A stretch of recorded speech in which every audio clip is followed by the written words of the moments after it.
Hello friends, good morning. Welcome to my amazing sa pyara sa channel Physics Universe. I hope you are all fine at your home and we are enjoying these online lectures.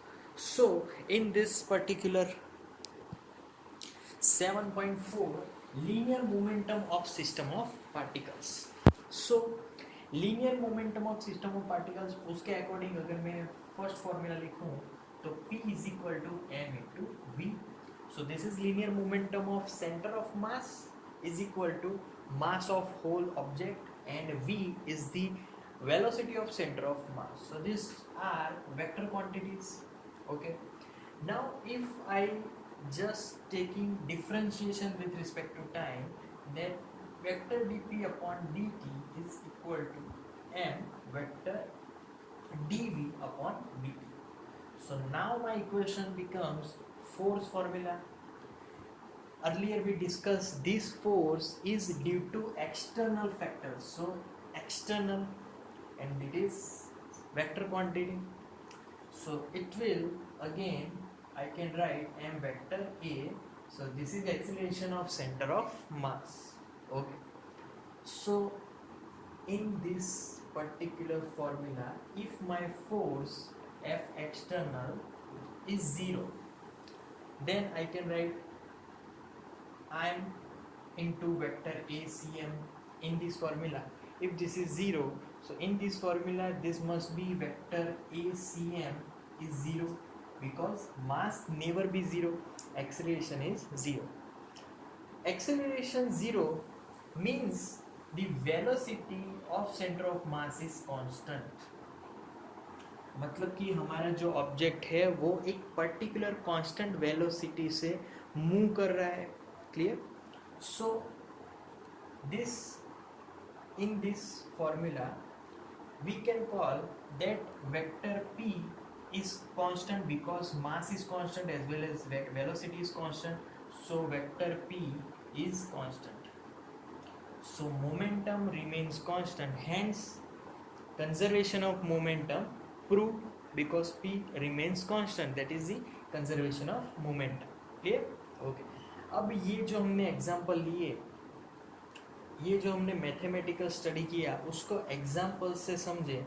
तो first example एक radio active element है heavy nucleus का which is M. Okay. अब वो कुछ velocity से constant velocity है. Clear? तो कांस्टेंट वेलोसिटी से आगे गया. During this motion there is a decay takes place. So उसका दो फ्रेगमेंट्स में कन्वर्जन हुआ.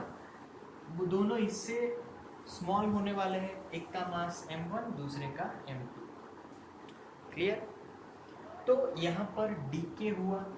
तो डीके कुछ ऐसा होगा कि ये जो सेंटर ऑफ मास इस डायरेक्शन में जा रहा था, after the decay centre of mass की जो डायरेक्शन है वो वही रहने वाली है. So that is the conservation of momentum. ये बात हमने की टू डायमेंशनल की.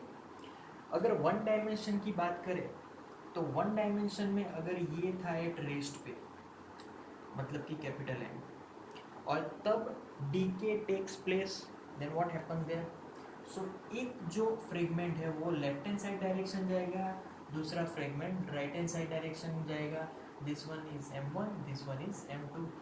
बट सेंटर ऑफ मास वो तो यहीं के यहीं रहने वाला है क्योंकि initially this object is at rest, तो उसका सेंटर ऑफ मास भी रेस्ट होगा. तो after the explosion centre of mass की पोजीशन चेंज होने वाली नहीं. Clear? So this is how we can find centre of mass in the moment of conservation. Okay. So this is the first example. Okay. Now we are moving on to second example. तो यहाँ पर assume करें कि stars है, दो stars. This one is m1 mass, this is m2 mass. अब ये जो दोनों स्टार हैं वो ऐसे स्पाइरल मोशन में जा रहे हैं, ऐसे आगे जाके फिर वापस ये राइट हैंड साइड, फिर ये ऊपर, फिर ये ऊपर, फिर ये नीचे, फिर ये. तो ये दोनों क्या कर रहे हैं? स्पाइरल मोशन में जा रहे हैं. एक ऊपर जाएगा, तो फिर से एक नीचे होगा, एक ऊपर जाएगा, तब एक नीचे होगा। क्लियर? तो स्पाइरल जा रहे हैं, बट इसका जो ओवरऑल सेंटर ऑफ मास है ये बीच में होगा, क्योंकि ऑब्जेक्ट के बीच में ही सेंटर ऑफ मास मिलेगा। तो उनकी मोशन क्या होगी? तो it is straight horizontal line. क्यों? क्योंकि दोनों पर्टिकुलर सेम ओरिएंटेशन से घूम रहे हैं हेलिकली, और वो लोग आगे जा रहे हैं। तो कैसा हो रहा है एग्जैक्टली? ये दोनों स्टार्स है, ये दोनों स्टार कुछ ऐसे घूम रहे हैं, ऐसे ऐसे ऐसे ऐसे। क्लियर?